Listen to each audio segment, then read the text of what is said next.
Kita kadang-kadang saya pernah hari tu dah hint sikit, terlalu obses untuk pergi ke mana? Ke Raudhah.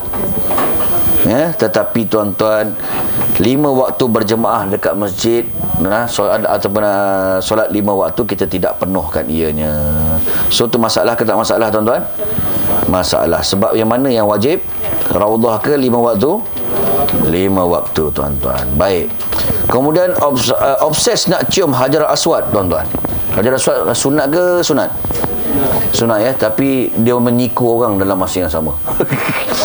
Menyiku orang, buat jahat pada orang, tolak-tolak orang, haram ke haram tuan-tuan? Haram, berdosa. Jadi bila benda yang haram ni kategori wajib. Wajib buat dipanggil wajib lah. Wajib tinggal dipanggil kata haram. Ini bila benda yang haram ni bertemu dengan sunat, mana yang kena buat dulu, kena tinggal dulu?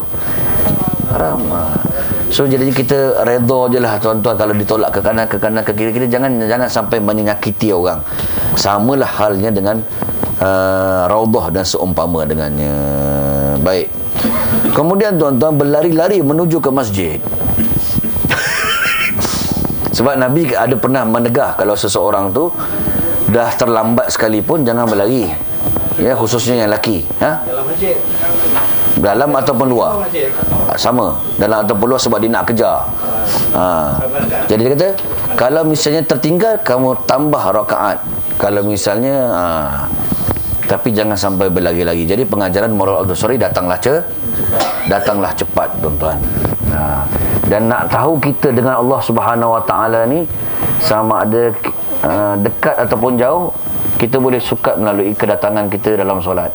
Kalau datang kita solat ni tuan-tuan asyik semayang kat longkang je kan. Itulah kita dengan Allah tuan-tuan. Tapi kalau kita kan datang tu asyik dah soft depan je, awal wangi, sempat zikir, itulah kita dengan Allah Subhanahu Wa Taala juga tuan-tuan ya. Jadi cubalah kita sama-sama baiki lagi benda-benda yang tidak dapat dibaiki. Baik. Kemudian tuan-tuan, kadang-kadang kita cari tempat yang aircon dan selesa nanti kat tempat Mekah tapi kurang nak pandang Kaabah. So cari kalau boleh sentiasa sembahyang dapat nampak Kaabah. Tambah pula hotel kita nanti tuan-tuan, dia memang dah sangat dekat dan dia memang ada hotel kat situ yang tak payah turun kat Masjidil Haram, orang sembahyang kat situ je, dengar speaker baik punya kuat. Hotel yang kita akan duduk tu nanti. Jadi dia kata, alah malas lah nak turun, sembahyang kat masjid hotel je lah. Tuan-tuan, rugi tak nampak Kaabah. So antara benda yang dapat pahala, tengok muka pasangan, tengok Kaabah, termasuklah tengok mak bapak, Quran. Dekat Masjidil Haram tuan-tuan, ada tak sembahyang tahiyatul masjid? Dekat Mekah. Tahiyatul masjid bagi Masjidil Haram adalah tawaf tuan-tuan. Ya, tidak ada tahiyatul masjid. Ada soalan lain? Itu sunat kan, lepas tawaf kita solat sunat kan? Ya. Bagi perempuan ada tak? Masuk lelaki perempuan tempat? Maksud saya laki-laki sunat apa? Sama. Sunat tawaf. Semua. Perempuan pun solat juga. Ya. Sunat tawaf tu untuk lelaki dan perempuan. Cuma tempat dia tu biasanya adalah sedikit pengasingan tu ada. Ya. Ya. Perempuan pun solat juga. Ya. Kemudian tuan-tuan, sama juga terlalu mengutamakan umrah. Umrah bila kali pertama dah buat tu dah wajib. Kali kedua dan ketiga sunat. Ataupun kadang-kadang ada orang dia nak bantai sampai 5 waktu. Ada juga, kita pernah dengar tuan-tuan. Setiap kali 5 waktu turun, dia nak buat umrah tuan-tuan. Umrah sunat ke tak sunat tuan-tuan?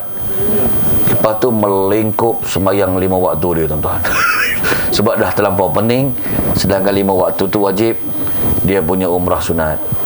Ini pun penting. Dan satu nasihatlah tuan-tuan, kadang-kadang kita memang nak push sikit kita punya ibadah ni, betul. Tapi jangan push terlebih sangat, sebab nanti dia jadi collapse. Push boleh, tapi jangan sampai lebih sangat, sampai kadang-kadang BP pun naik. Kadang-kadang lepas tu kita dah tak mampu dah untuk pergi, jadi rugi tuan-tuan. Push perlu juga, tetapi jangan over. Ada masa untuk badan kita berehat, ada masa untuk kita okey lah. Itulah beberapa pesan yang kita rasa boleh baiki lagi, apa yang kita rasa boleh baiki. Dan saya rasa dah terambil masa lama sikit, 10.50 dah, bolehlah beristirahat tuan-tuan.